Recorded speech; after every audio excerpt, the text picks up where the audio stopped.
A very good afternoon to every participants across India. I am Kavita, Assistant Professor of Physics, Idhaya College for Women, Kumbakonam. I hope you are all in pink of health and safe at home during this pandemic. Maybe this corona can quarantine us from doing our regular work, but it cannot stop us from gaining our knowledge and developing our skills. We are proudly to say that we have received 750 participants are in Zoom platform and YouTube live streaming, sir. Warm welcome to the state level webinar on macro to micro and nano approaches in physics, a digital platform for teaching and learning organized by Idhaya College for Women, Kumbakonam. Now, I call upon Mrs. K. Kanimuri ma'am, convener of the program, to propose the welcome address. Ma'am, please.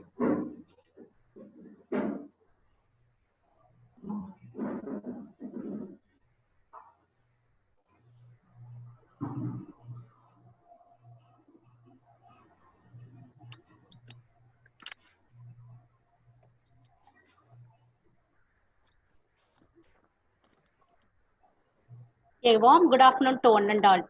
It's my great privilege to welcome our principal, Reverend Sister Dr. Eugene Amrana, Idhaya College for Women, for this webinar. It's my great pleasure to welcome the resource person, Dr. R. Ilangovan, Professor in Nanoscience and Nanotechnology, Madras University, Chennai. Sir has research experience about 28 years and teaching experience about 24 years. Under his guidance, 60 students completed PhD and 46 students completed MPhil. He has published 93 international journals and presented 57 papers in national and international conference. Sir has presented 5 papers in the conference held at abroad.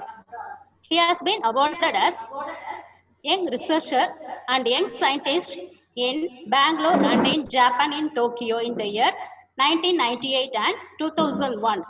I also welcome the administrative members for this webinar. I would like to welcome the audience who has joined for this webinar. Now, I request our principal to deliver the presentation address.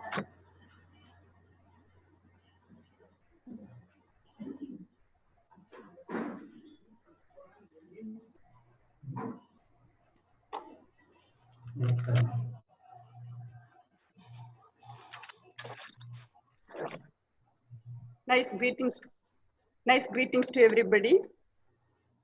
I am gladly rejoiced and proudly placed on record that our Idhaya College for Women Kumbakonam, Department of Physics, is organizing 2 days webinar on macro to micro and nano approaches in physics through Zoom Meet and YouTube live streaming.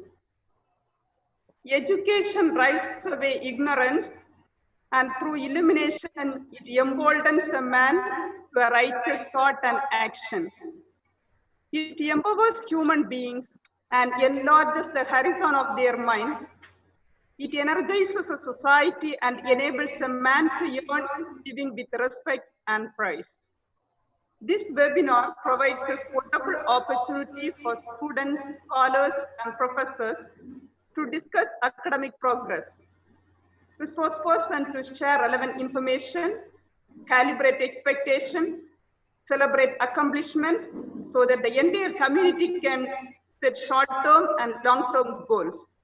It's a chance for the participants to clarify queries, update ourselves, and deepen our scientific approach.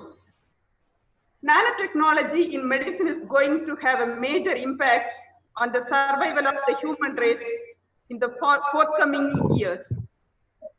To accomplish great things, we must not only act, but also dream, not only plan, but also believe. Your life is full of possibilities. You can do anything you believe. Things also come. Everything is always working out for you.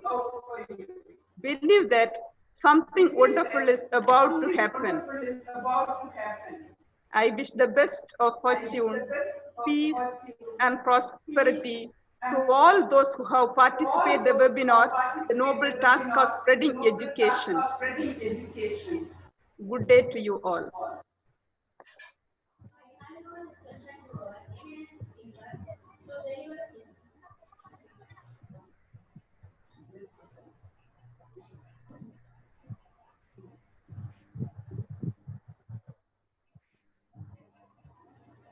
Over to the resource person. Welcome, sir. Thank you, ma'am.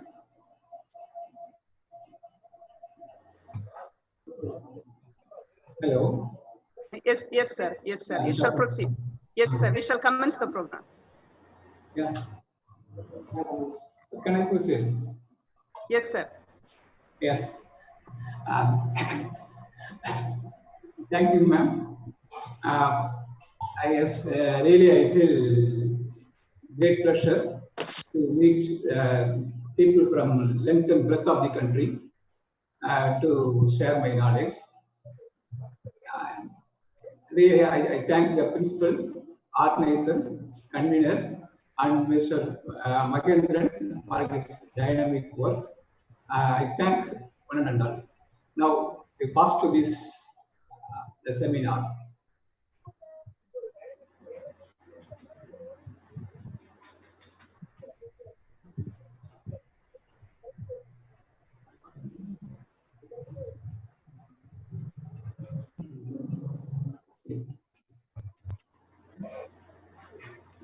Speech.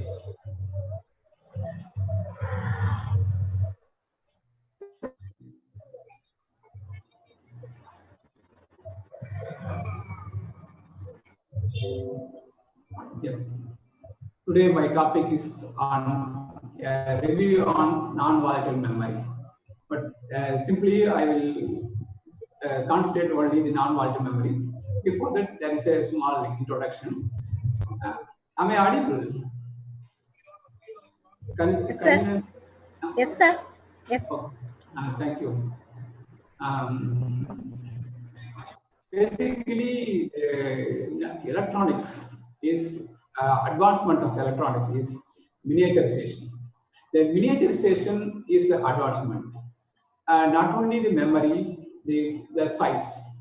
The memory also miniaturized by increasing the density due to this Moore's law, because the density of the memory increased day by day.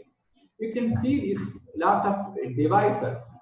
The device size is almost same, but see the memory density. The memory density go on increasing. Here, the size is almost same, but this has the whole multimedia, internet, some music systems, everything is there.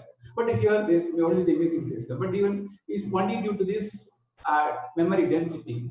Here is an ultra thin laptop. This is also equal to this size. But there is a laptop. It has everything.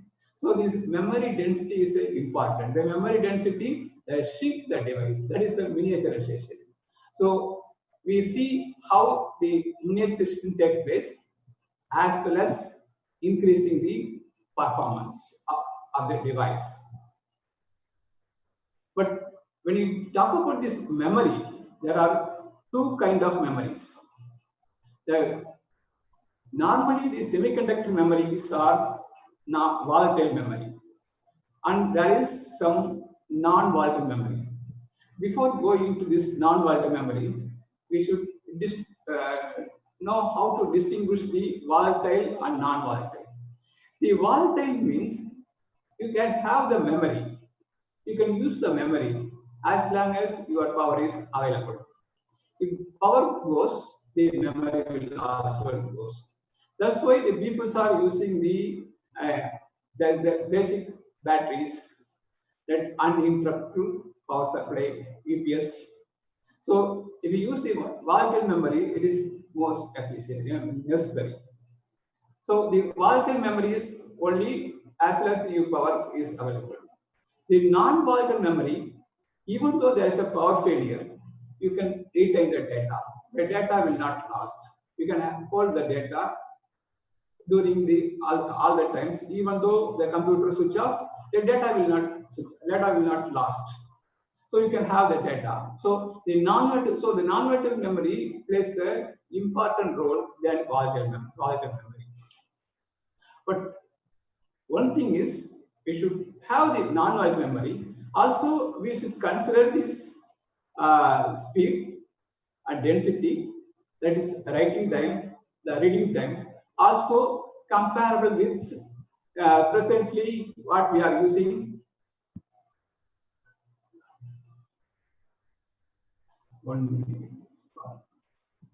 Presently what we are using, the DRAM, SRAM.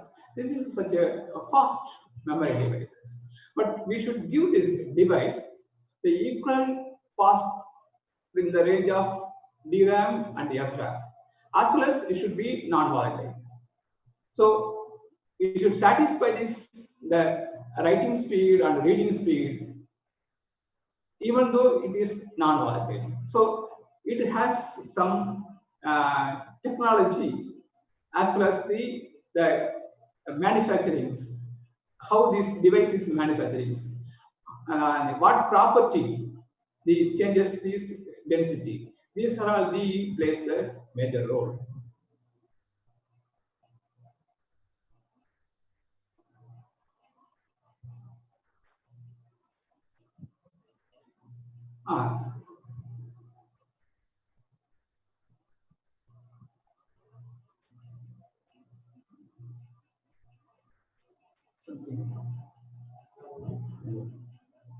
Yeah, these are all some of the semiconductor memory. We know that programmable random access memory, this erasable program random access memory. This is a company made. We cannot change anything, but this is erasable. You can erase it, but you can erase the whole program by applying a UV light.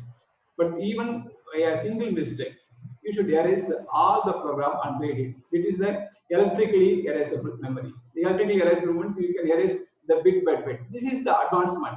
Nowadays, the calculator are also available with the cursor. In the cursor, when you give the delete button, it deletes only this one digit. So this electrically erasable is advancement. Nowadays, there is three kind of semiconductor memory: the flash memory, static memory, a dynamic memory. We'll see how this dynamic memory is working. So it's a static memory. As I told in the introduction, the static memory holds the data is unchanged as long as power supply is available. If power supply goes, your data will go. But the speed is very high. But it is most expensive because they are using 4 to 6 transistors per cells. So it is very expensive, but it is the speed is good. But considering the cost, we can go for the dynamic random access memory. So dynamic random memory. This dynamic random access memory holds the data. Even though there is a power, you should refresh. If you are not refresh, the data will be lost. So even though there is a power, the data will be lost because it needs the frequent refreshment of the data you hold. But this kind of memory is easily you can use for the clip art memory. You can store the memory to transfer from one place to another place. But you cannot keep it this very permanently. But it is cheap. But because the transistor per chip is very less, so its speed also is good. So it's slower than the SRAM, but it is cheap, but it's battery too. But it is a good memory, but it needs some refreshment. So we can compare this memory, how this the memory, semiconductor memory lag with the other memories. The semiconductor memory, the SRAM and the DRAMs, it consumes the high power than the other memories compared to flash memory and FERAM, that is a ferroelectric memory. So it consumes a high power. So when you consider the size, the flash memory size is big compared to this FERAM memory. Our already told the electrically erasable memory. This memory also, the size is big, but you cannot accommodate lot of memory transistor in single place. So the device will be large. So people goes the ferroelectric memory to miniaturization the devices. So this semiconductor memory like SRAM and DRAM, flash RAM, flash memory, EEPROM memory. So ferroelectric memory is a very good memory. So its size is very small. You can compare this. So in this talk, I will concentrate the preparation part of the ferroelectric memory compared with these other memories also. So there's a different kind of memories. The magnetic memory, the ferroelectric memory is elastic memory, is mechanical memory, physical memory. There's plenty of memories. These memories are based on some properties. But the semiconductor memory, it's only the measured charges. The flip-flop, the maximum and minimum. That is 1, 0, 1, 0. You can measure. Only the charges. But the other memories, other non-volatile memories, to improve its performance,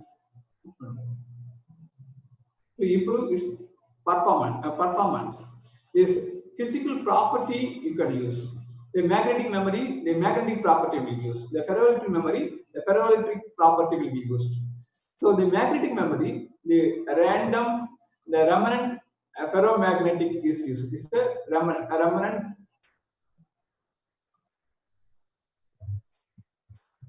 It is a remnant magnetism. You know what is remnant magnetism? Huh? Any doubt? Anybody having doubt? You can interrupt me. Sir, voice is breaking, sir. Voice is breaking. Any comments, please?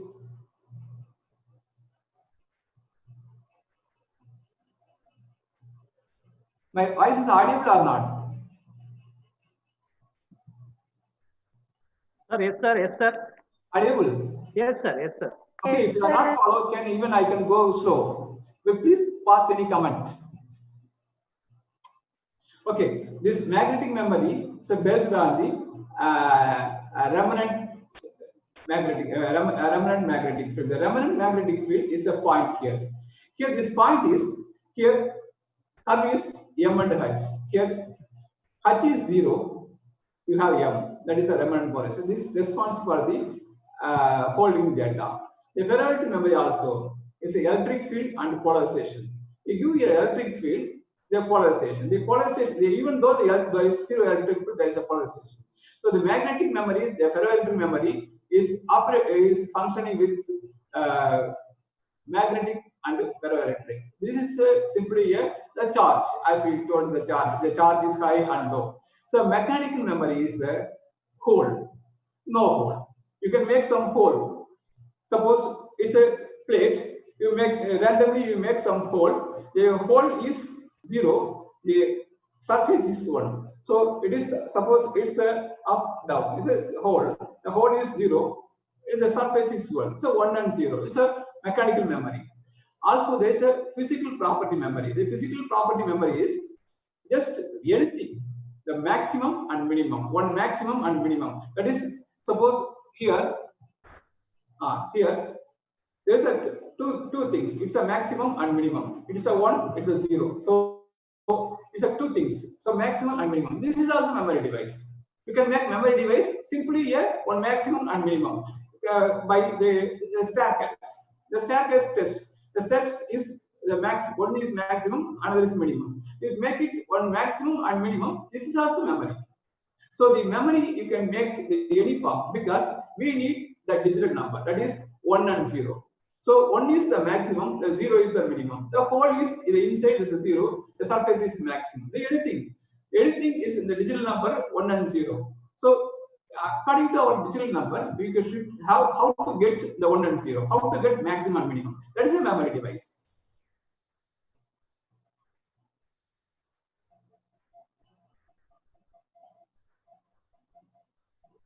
Yeah. Then how to read the memory device? Now, by measuring the field, you can measure the memories. That is the floppy disk use the magnetic effect of the MO disk work. The MRAM is electric effect. Even though it's a magnetic field, you measure this the resistance, the electric effect you measure. The ferroelectric simply say ferroelectric is a charge. Simply you measure the charge. So even though it's a magnet, you measure the electric field. So different properties changes. The electrostatic, you measure the electric voltage. The voltage is maximum or minimum when the transistor open or close. The mechanical memory, you can find this interference. That is constructive interference, destructive interference. This is 1 and 0. It's a mechanical memory. So by measuring the constructive and destructive, you can use it this mechanical memory as a memory device.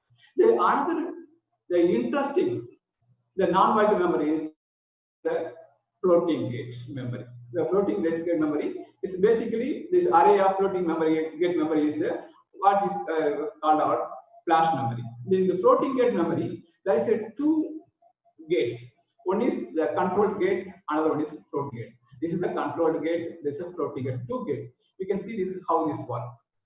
This is the floating gate memory. Simply the floating gate memory is means this is the floating gate. The floating gate is not connected to in the gate or the substrate.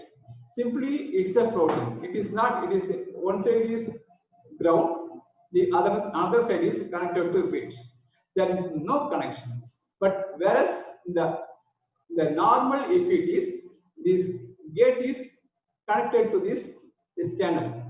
This is a source and drain. The gate is connected to the source. But here this is simply isolated. It is not connected to anywhere. So it is called the floating gate. Then how this floating gate works as a non-volatile memory. When you apply a voltage initially, there is an electron transfer from the gate to the source. So the electron move. A transfer of electron. The transfer of electrons move through this floating gate because you are applying large voltage. So this electron transfer from the gate through floating gate. So these electrons, all the electrons are not transferred to this gate. Some of the electron is trapped in the floating gate. The trap is there is a charge. Suppose I switch off this device. There is no conductions. But the trapped electrons are in the floating gate. That is, this trapped electron have the threshold charge. The threshold charge to hold the data, to operate that even though there is a power failure. That is, power failure means I switch off the device. So this threshold electrons take care of this data. So this is called the non-volatile memory. The non-volatile memory means there is no power, but this floating gate take care of this memory storage. So the floating gate is a unique technique. This is some of the flash memories.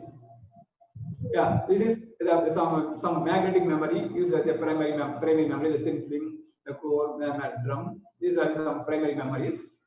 Yeah, this is a very good concept of magnetic memory. The magnetic memory, basically in the concept of GMR, geomagnetic resonance. But this invention is not new, actually.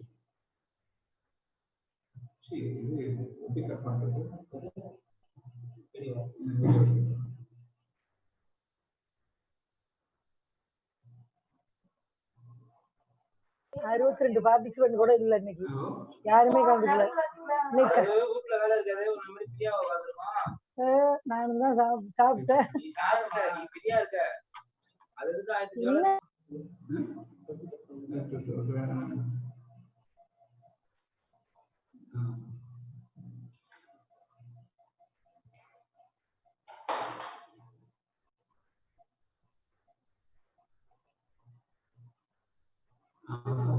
இது practice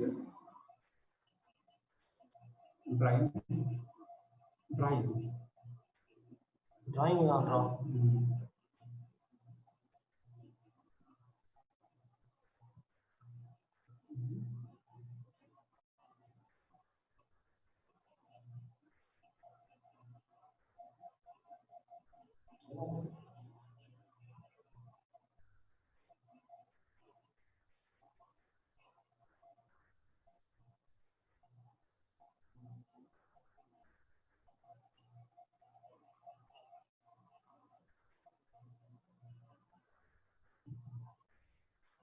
Okay, these are the two magnetic materials. The two magnetic materials test each other. Normally, when you place two different semiconductor memory, you measure the resistance. The resistance will not change place to place. The resistance is always depends upon the dimensions. You know that the dimension changes with thickness and length. But whereas in the magnetic materials, even though the thickness and length is same, you can change the resistance. That is DMR effect. This is a DMR effect. You can see how the resistance changes, even though there's a dimension. If the dimension is same.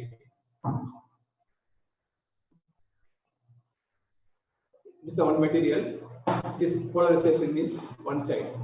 This is another material. The polarization is one side.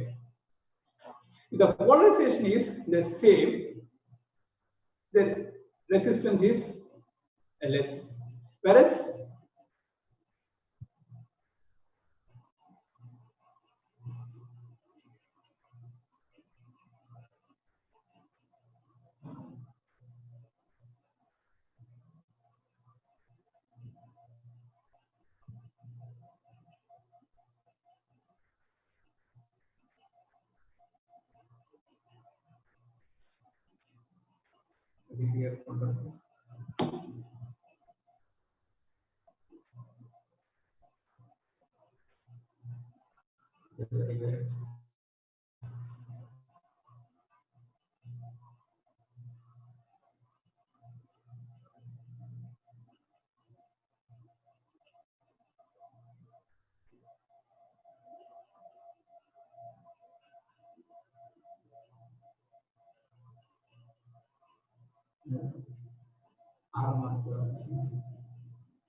yeah, now I change these polarization directions. When I change the polarization direction, the resistance is different. So by changing the polarization direction, you can change the resistance.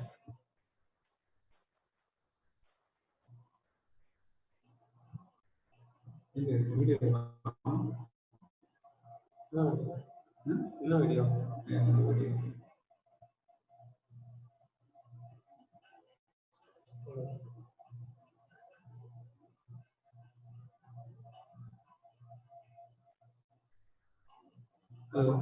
When you change the, so the resistance is same. So here, by measuring the resistance is high. You can say it is a 1. The resistance is low. You can say it is a 0. The resistance is 0. So when you change these polarization directions, you can change the resistance is 1 and 0. The next question is the difference should be large. Suppose this arrow, the dipole orientations, the magnetic orientations is same. It is suppose it's a 2 ohms. When you change the polarization directions, one is the opposite directions. The resistance is 3. The difference is simply a 1. If the difference is large, we can measure ECD, that is 1 and 0, because we say it's in digital electronics, the maximum and minimum. So you should increase the resistance of the difference of resistance. Suppose if the polarization direction is the same directions, the resistance is 2. When you change the polarization, the resistance should be 15 or 50 or 100. If the difference is large, you can say easily it is 1 and 0. So this technology is basically, the idea is GMR. After that, the magnetic memory technology is changed by increasing the difference of resistance.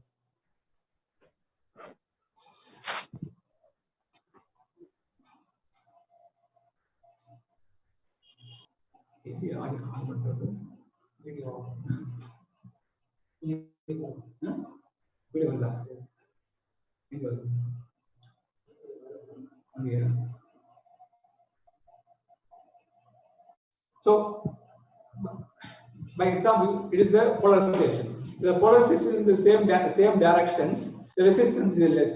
When I change the polarization in the opposite directions, the resistance is large. So, okay. Then another idea is that in between the magnetic material, we can introduce one non-magnetic materials.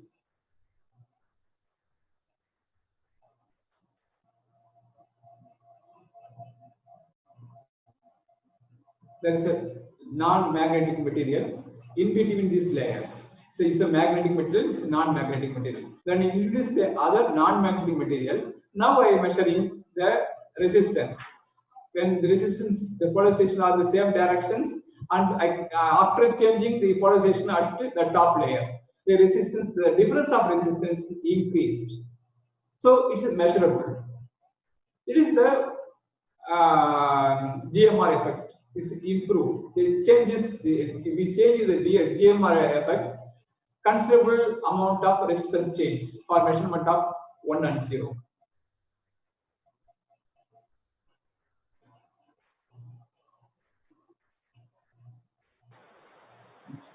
Yeah.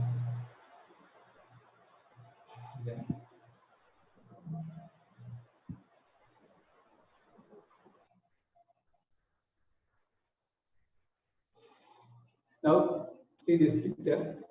It is a magnetic, is a ferromagnetic material. It is a ferromagnetic material. It is a non-magnetic materials. When the polarization directions are the same, the resistance is less, because it is the interaction of spin of electron with orbit. So when the spin is the upward directions and downward direction. If the spin is upward directions, it is in the direction of current or the direction of polarization. It will not scatter. Simply it will pass through.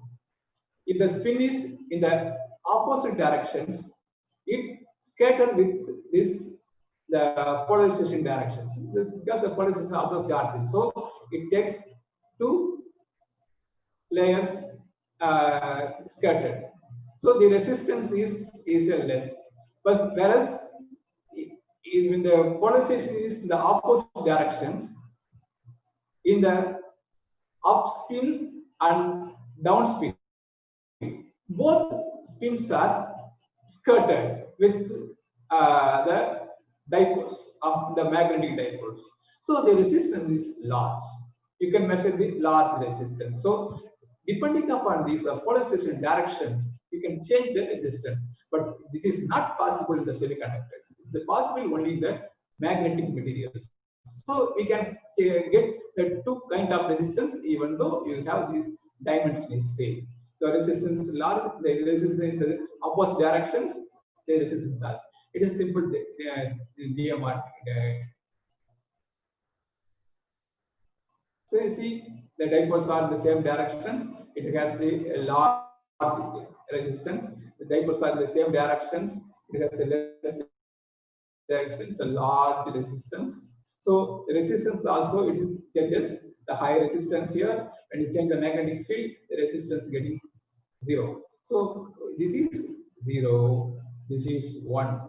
So you can use it in the digital electronics 1 and 0. You can use it as a magnetic memory. Now we have this 1 and 0 for the magnetic materials for the this memory device. You can use the memory device as magnetic material. The recording, there is a two type of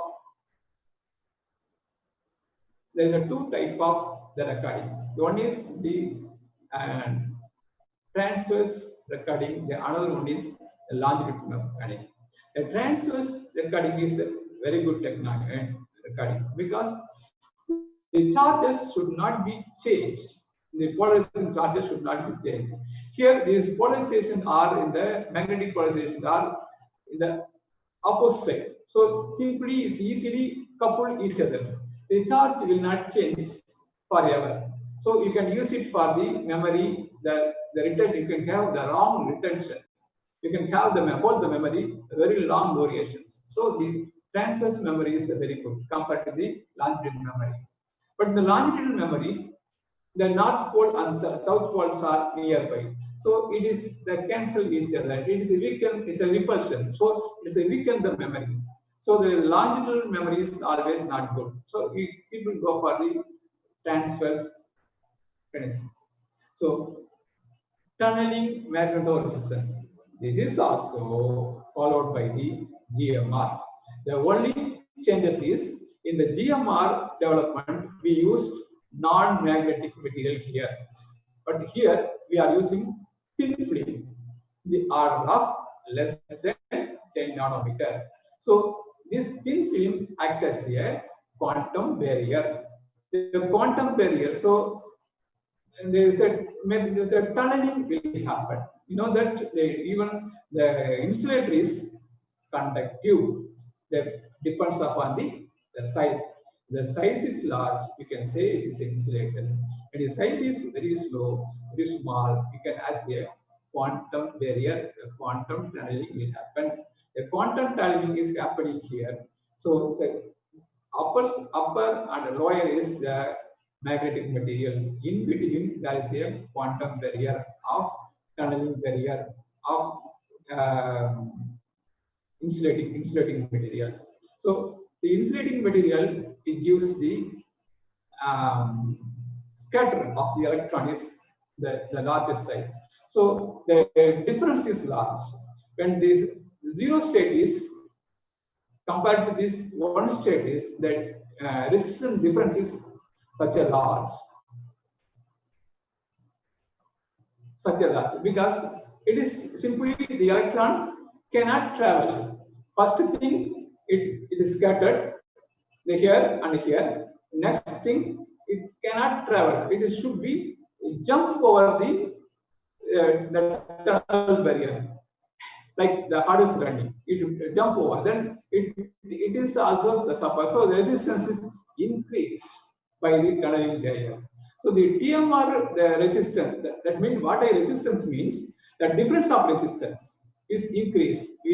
We know we never bother about the actual resistance. The difference of resistance, the 1 and 2, 0 should be large. That is important. Then only we can distinguish it is a 0, it is a 1. It is the actual device of the TMR. It is a barrier layer.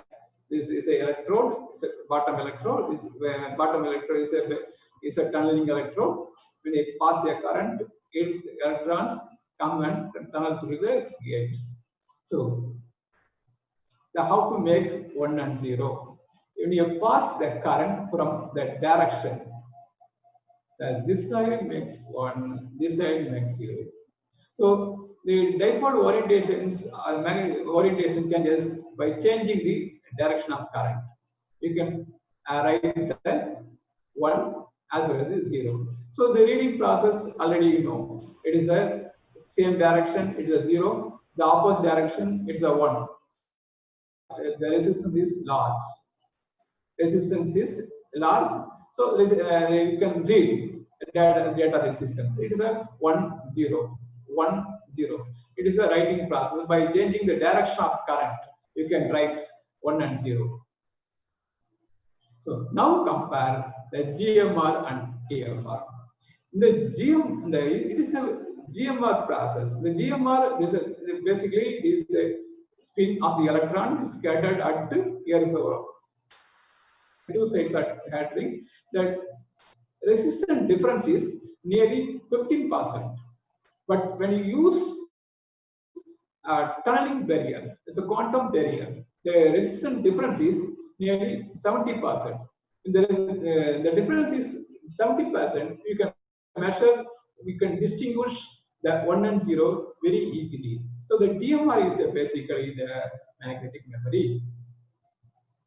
So these are the simple element of magnetic memory. These are the array of magnetic memory. This magnetic memory is the insulating layer. Top one is the ferromagnetic layer, but the material is different. The material is different. So in between the red one is the insulating layer. It is connected to this world line. You can measure at the bit line. There's a lot of memory element here. You can measure the magnetic random access memory. This is a magnetic random access device. Now we pass to the another memory, the phase change memory. Here, simply all kind of memory you can use for the phase change memory. You can use the phase change memory. The phase change memory, it is not ferromagnetic, it is not ferroelectric. All kinds of memory you can use as the phase change memory. Even metal, semiconductor, everything you can use memory. It's a very good memory. You can use for the article information, DVD, storage density. So storage density is large compared to this other memory, nearly 3.3 terabytes per inch square nowadays. Nowadays you can say the data storage time is nearly very long. It's nearly 10 years you can hold the data in the phase change memory. But it is also used for the non-WAN NEO memory system. That means it's not only a memory, also you can use a computational task also you can use. There's a material like germanium, antimony, silver, antimonite. The chalcogenic materials you can use for the phase change memory. Okay, what's the mechanism behind this phase change memory? Simply, the phase is the two phases. One is the amorphous phase, another crystalline phase. So the material is changed from amorphous to crystalline and crystalline to amorphous. When the material is in the form of amorphous, the resistance is large. Material is in the form of crystalline, the resistance is less. So the phase changes. You prepare a material by any technique, by PLD or MBE or magnetosfer, any technique. You can change the phase in the device. After making a device, the phase of the material should change. That means you apply some temperature pulse to elevate the material more than the melting point. Suddenly, it is cool to room temperature. You get amorphous state. In the amorphous state, the material resistance is large. You know that. That is the one. Suppose if you want to write 0, you raise the temperature of the material below the melting point and cool it periodically. Periodically means some programmed manner or slowly. You can end up with good crystalline material. If the material is crystalline, resistance is less. So this is the amorphous.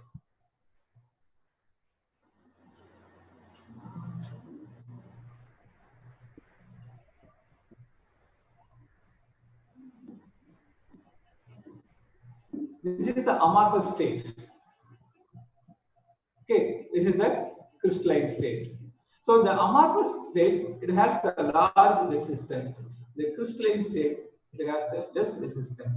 Again, you can restate the amorphous state. So changing the amorphous to crystalline to amorphous, you can make 1 and 0, 1 and 0. The size is also see the time, the changes of time.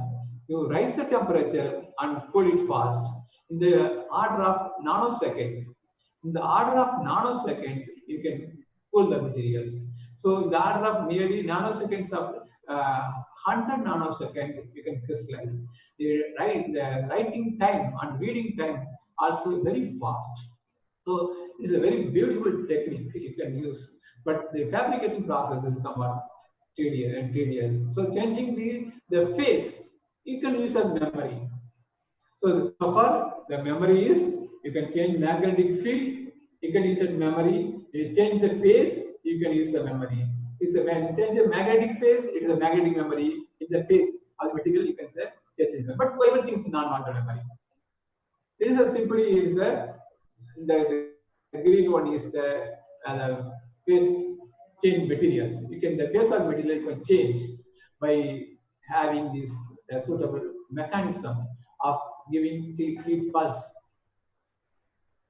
So it is some optical memories. You can make some ups and downs. The interference will happen. So far we are using the CD and DVD in such a way this optical memory. So we have the ferroelectric memory, ferroelectric random access memory. The ferroelectric random access memory is also the non-volatile memory. Also, this memory you can use a capacitor, a microwave device, a ferroelectric device, optical waveguide. You can use all the applications like this. Comparison. Yeah, it is a simple comparison of all the memories. It's a ferromagnetic memory. It's a E square memory, flash memory, DRAM, SRAM. But here the size is the ferroelectric memory, one transistor, one capacitor. Except two transistor, one transistor, one capacitor. It's a larger capacitor, so it's a four capacitor. The size is large, as we told the previously. So the SRAM is a costly because they are using a lot of transistors involved. It's a costly, but the speed is the power. It has the only 1 nanojoule. So only 1 nanojoule, but this has a 3 nanojoules power itself. This is a fast. It's 100 nanocycles. 100 nanocycles. So the ferroelectric memory is comparable with this SRAM and DRAM, the small size with less power consumption. The power consumption should be also less because then only you can use the device. Weight is less. Then nowadays you have computer in the hand, but the batteries occupies 1/3 of this space. Now the device is very less compared to this battery. So we concentrate mostly on the size also. This is the mechanism of ferroelectric materials. The ferroelectric materials having the ABO3 structures.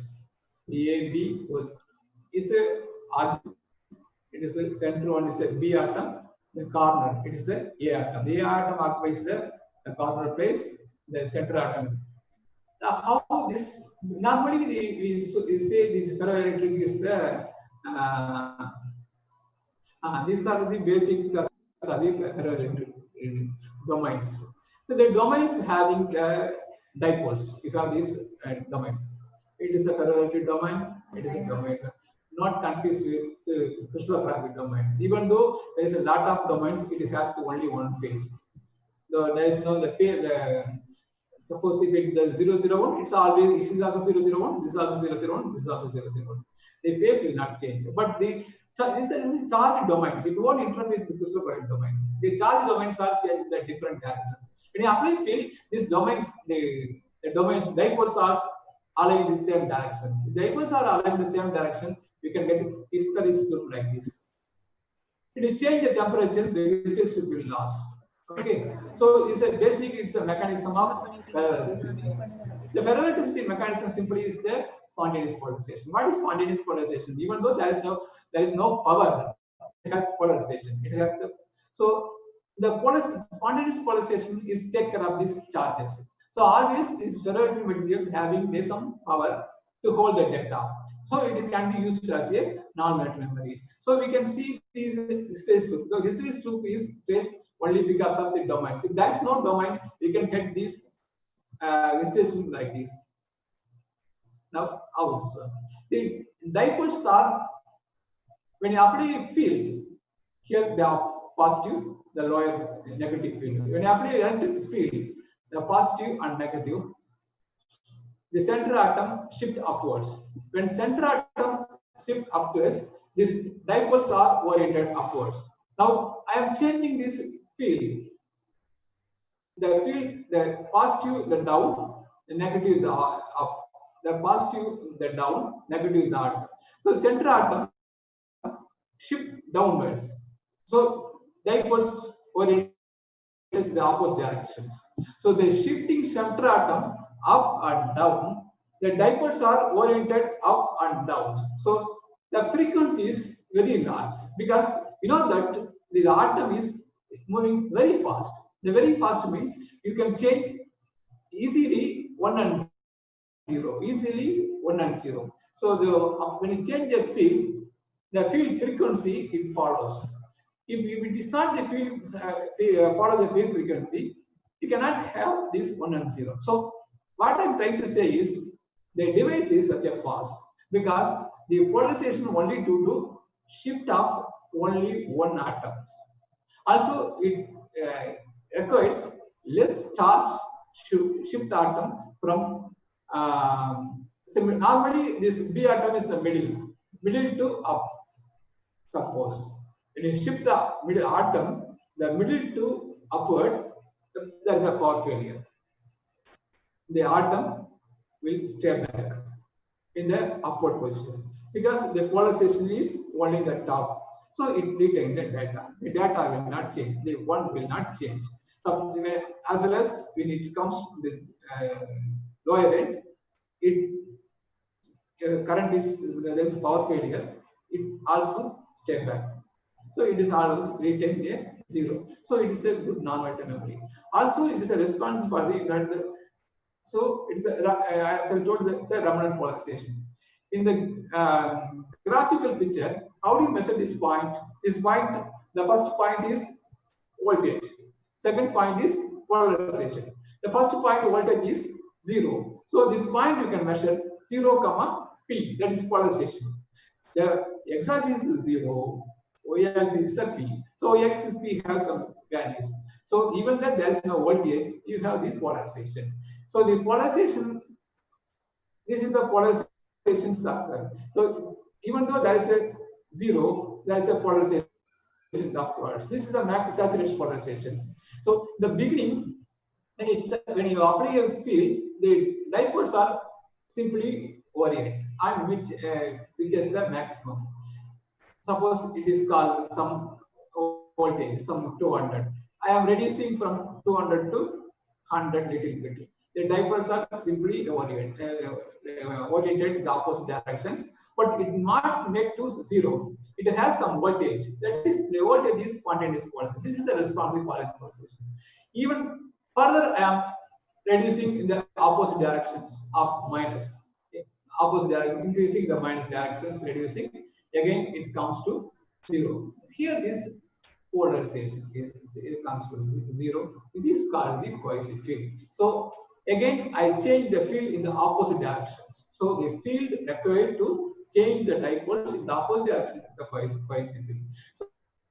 So this is 1 and 0. It's a 1 and 0. It depends upon the dipoles orientation. So the charges also changes. So the field apply the metal gate 1 and 0. So it is 0, 1 and 0, 1 and 0. You can make on state and off state. It is very fast because simply one atom is moved. It depends upon the dipoles orientations. So it has a lot of advantages because it is a very fast because it retains information for a long time. So it consumes less power because it's consumed because you need to shift only one atom. So it consumes less power. Power is like our use. The access time is equal to SRAM. Because the SRAM is very fast. Because so access time is very fast. Then it consumes, as I told, it's a low power consume. So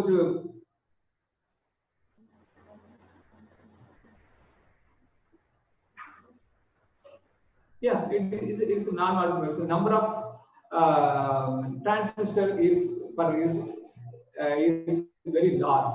So it takes only less power. So the spike, I can say it's a spike. I can say it's a spike of polarization. At such a fast it can move. So the device performance depends upon the lot of factors. Simply, it is also parallel memory. Also is a parallel memory. Also a DRAM. But the difference is only thing is there is a parallel layer. The DRAM, if you have the DRAM, you have gate and the source. Here the extra here parallel materials. Why not this? It's a buffer layer. So simply it's also DRAM. So only the buffer layer, parallel layer is inserted here. That is the DRAM. So it is a performance depends upon the fabrication process and what kind of parallel material you are going to use. Then what's the buffer layer use? What's the size you use? These are the determined for this physics of the parallel device. So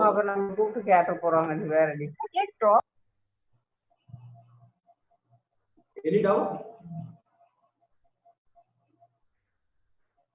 Okay, it is a one transistor, one capacitor device. It's a gate.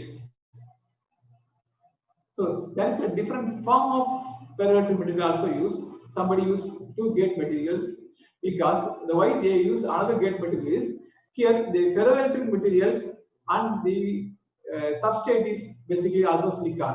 There is a charge leakage also large.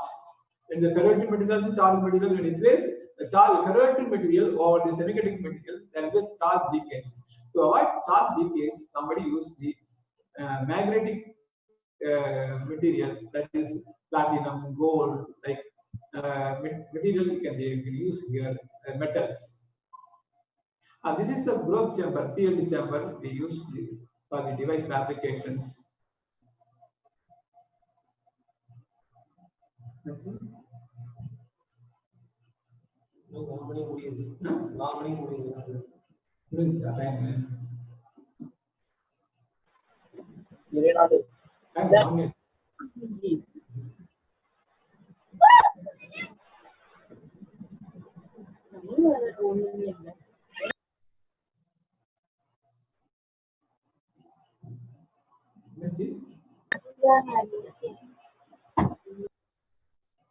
Yeah.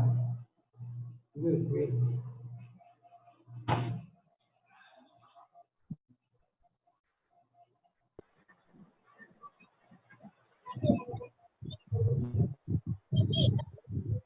Okay, I quickly show the data. What is the data?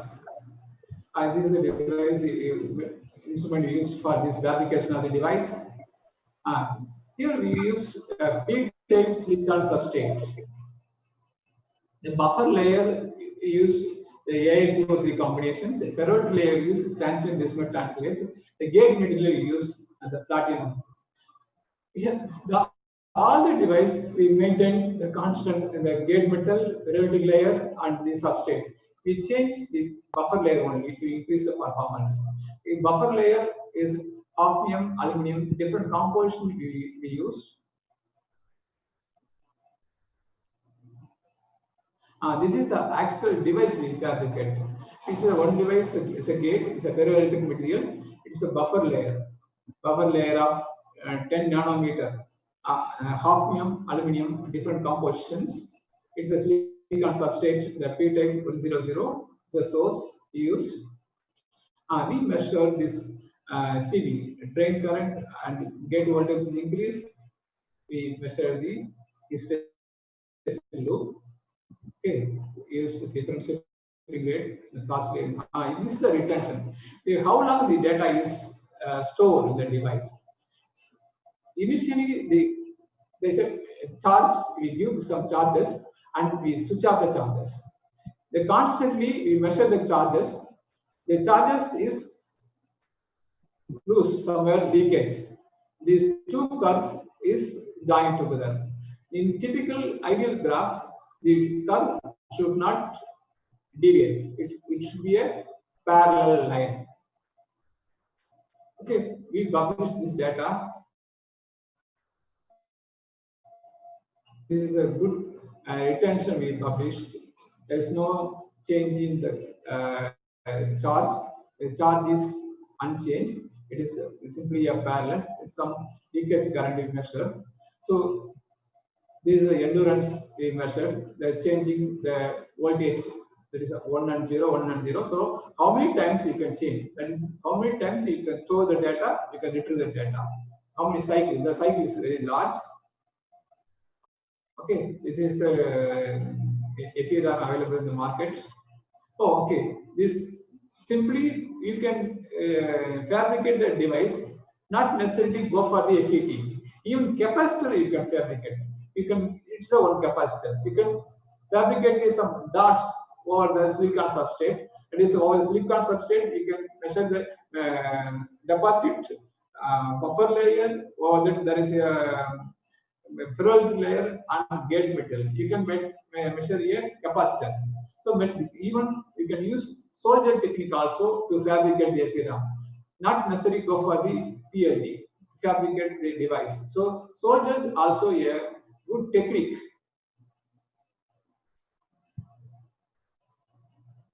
So even your lab you can measure, you can fabricate the device with solder technique. Thank you very much. Thank you, sir. Thank you so much for your excellent presentation, sir. Sir, we have received a wonderful comments as well as some questions, sir, from participant sides. Yeah. Because of limited time, we have chosen a few questions only, sir.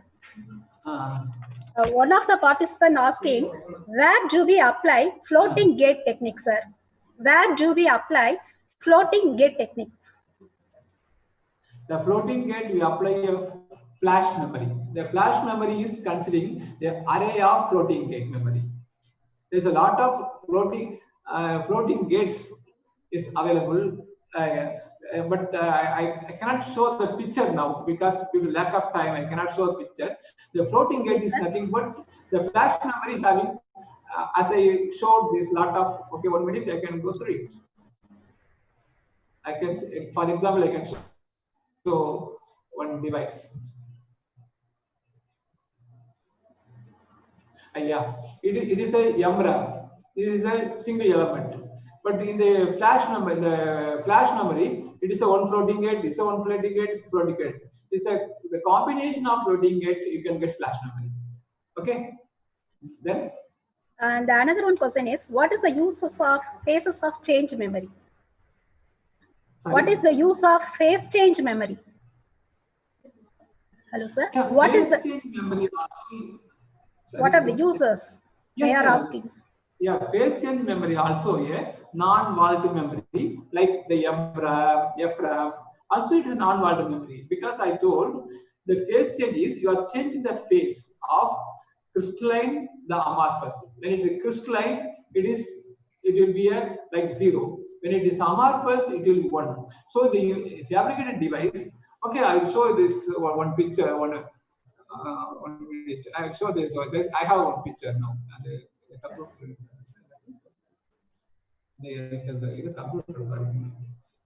Where screen?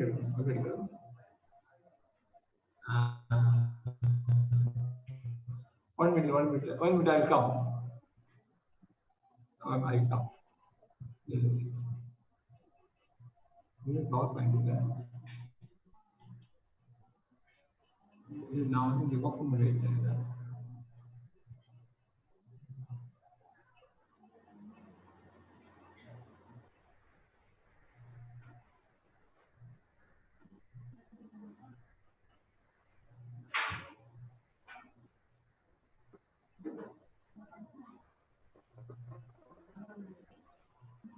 Interesting is that Yeah, I will come. Yeah. This is the phase change. The phase change memory is it is a phase change memory also a non-volatile device, but you cannot change the total phase of this device. Here, this device, the upper portion is a crystalline. Here you can make change the amorphous material. So the disadvantage of this technique is it needs the high current to change the phase. So the full phase is crystalline. The resistance is less. When you change somewhere here, it's amorphous. The resistance increase. So it is the one. The full phase is crystalline. It is 0. So 1 0. You can use it for this memory device. This is a memory device. You can in this also you can use the stored data storage only. But it's I told already it holds the data very long time, like 10 years, 15 years. There is no other technique to hold the data such a long time, because even though you have some flash memory, you are not using the data will be fed. But this is memory device holds the data for a very long time. Any more doubt? So one more question, sir. Can you explain the term remnant, sir? Sorry?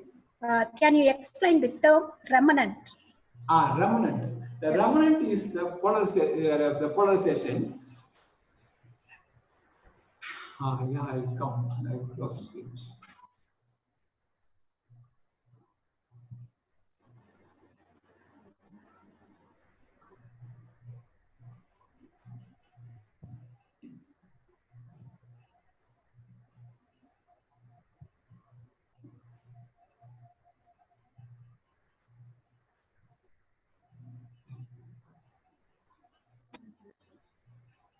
In the business look, there is some important point. You know that it's a cohesive field. A field requires to reverse the polarization.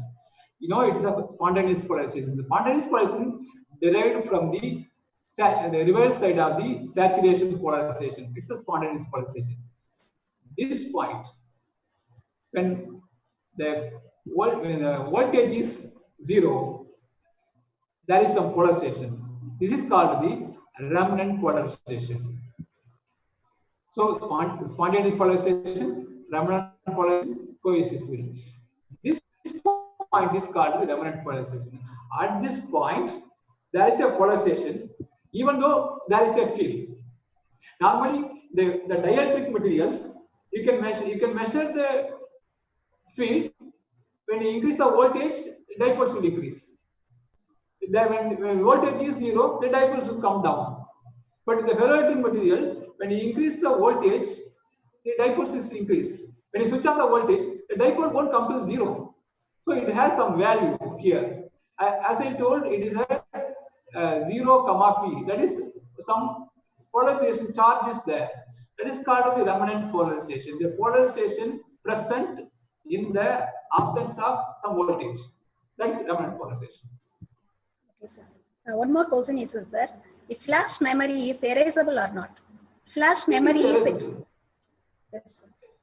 Yeah. Flash memory is erasable, but it has time erasable. But the memory is very old memory. Nowadays, what memories are coming is read and write is erasable memory.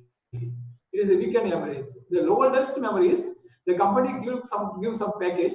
You cannot erase. You can use the program. But when you want the other program, you have to buy.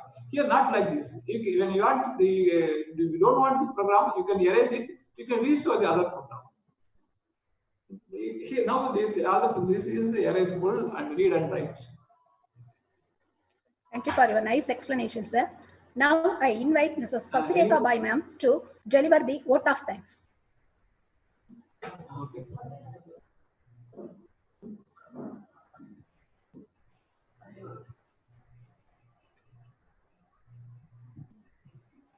A lovely and graceful evening to all. On behalf of our department and the entire fraternity of the institution, first of all, extend my most sincere thanks to the Almighty God. It's my privilege to propose the vote of thanks on this wonderful occasion to most valued honorable resource person, Dr. R. Ilangovan, Professor, National Center for Nanoscience and Nanotechnology, University of Madras, Chennai. I extend a very heartfelt thanks to the cameo of this session for your inspiring lecture. The way you explain the topic is exemplary and meritorious presentation. We learned a lot of information about the non-volatile memory. I thank the resource person who spared time from this busiest schedule to grace this occasion. I would like to thank all the participants, those who joined in this webinar. Thank you. Once again, thank you to all. Thank you, Sosima. Thank you, sir. Thank you, everyone. We appreciate your entire participations today. We shall meet tomorrow at 3 to 4 p.m. The topic is Classical Mother, Quantum Wife. Thank you, one and all. Stay home, stay safe, keep learning. Thank you.